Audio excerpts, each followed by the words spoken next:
This is a how-to on throwing the discus for beginners. To start, I'm going to show you how to hold the discus. You want to place the rim of the discus on the ridges of your fingers. When trying to release the discus, an often thought, like first you want to learn how to spin it. So it's like you're squeezing a bar of soap from your pinky finger to your index, and the last point of contact should be that index finger. So a lot of times, the way that people start throwing discus is by doing a bowling drill, which you set up with the discus and like held the way you want, and then you're going to find a piece of grass. You walk and you simulate a bowl, and in that motion you put an emphasis on releasing it off of the index finger. When you get comfortable with that, the next step of the discus is learning how to do a stand throw. In the stand throw, you align your feet like this, with your right foot a little bit more than shoulder width apart, and a little bit farther to the right in the circle.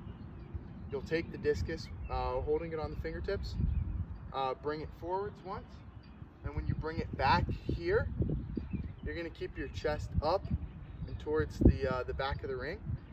You're going to turn your right foot starting on the ball of your foot. So it's going to be your right foot turn, then your right knee turns, then your right hip engages, and then the right arm will come through. And so the point of this is to create what we call separation. It allows for more force to be put into the implement. As this right foot is turning, your left arm is going to throw a block. And that left arm, a lot of people say you're slapping a giant and elbowing a midget. So that block arm is going to come around as the right is delivering through. So the stand throw should look like this.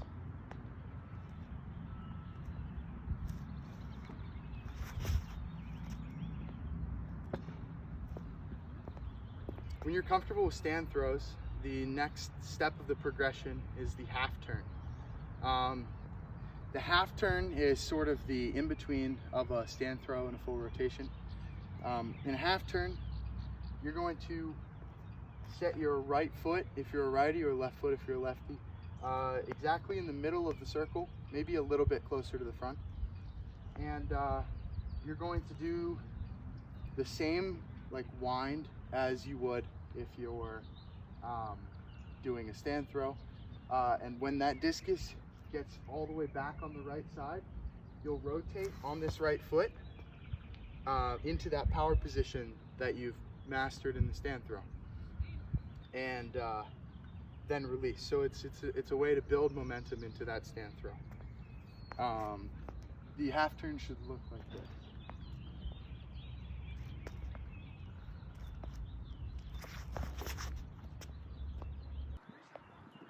The next progression from the half turn is the South African. In this drill, you're going to line up with your feet roughly shoulder width apart at the back of the circle, and then you're going to turn and keep your left foot in the same spot, but rotate it and bring your right foot around. In this throw, what you're trying to do is you're trying to feel this left arm be rotational around your left foot and get your right foot down into the middle, in that same foot position that you're in the half turn and in the stand throw. So without throwing, you want this rotation right here into the power position. It's the in-between of a half turn and a full throw. It lets you feel that left foot getting around, your body weight getting around that left foot, and it adds momentum into the throw. So it should look like this.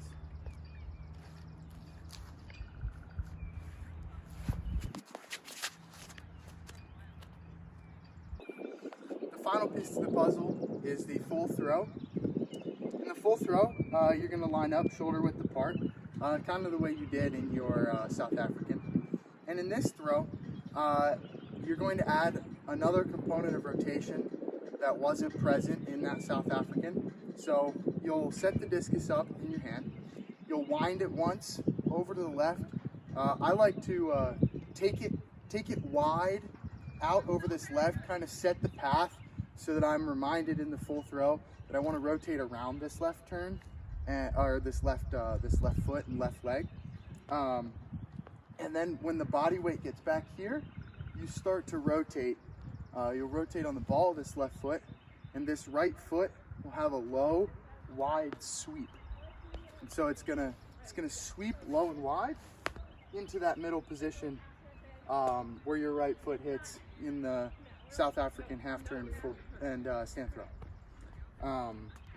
Something to note is that on all of my previous demonstrations, I used a non-reverse. The reason for using a non-reverse is that it forces you to stay back, keep your body weight over your right foot. You want to stay back over this right foot so that you can create a really long orbit with this discus and apply force for a long time. If you allow your body weight to shift in that power position and shift onto this left foot, then you're pulling the discus out of its orbit. So on this throw, I'll demonstrate a full throw.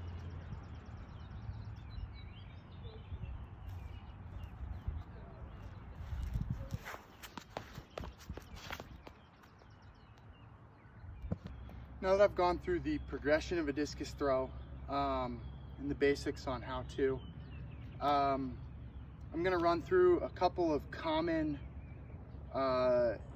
technical difficulty areas that people have and potential ways to fix them. So a lot of times you'll see discus throwers, and they will enter the ring kind of with their knees knees knocked or knees really tight, and so you'll see like they turn in like this, and they don't get a good wide sweep of that right leg. One way that I like to fix this is to take a water bottle and set it outside the ring to the left a little bit, and what you do is you have your athlete or yourself kick their right foot and like sweep it out so that they make contact with that water bottle in a similar manner to like kicking a soccer ball with the inside of your foot. So it should force that right foot to get a wider sweep, and it would look like this.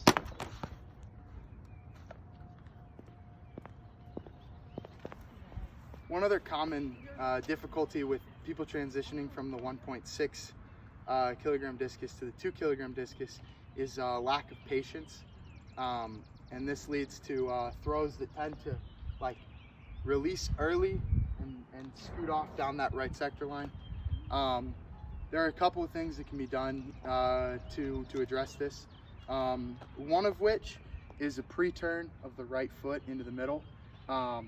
So I showed the right sweep earlier, but the pre-turn is where the toe and the knee like turn early.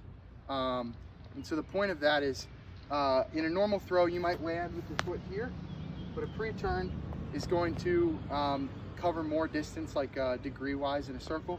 In a pre-turn, you'll land with your foot like already here, which means that your right foot only has to turn like 90 degrees to get to the sector instead of having to turn like 270 degrees. So it allows you to get your feet ahead and your right hip into the throw. A second thing you can do is cue throwing down the left sector line. This is another thought that should create patience with this right side pulling through. So a throw with the pre-turned right hip and right foot should look like this.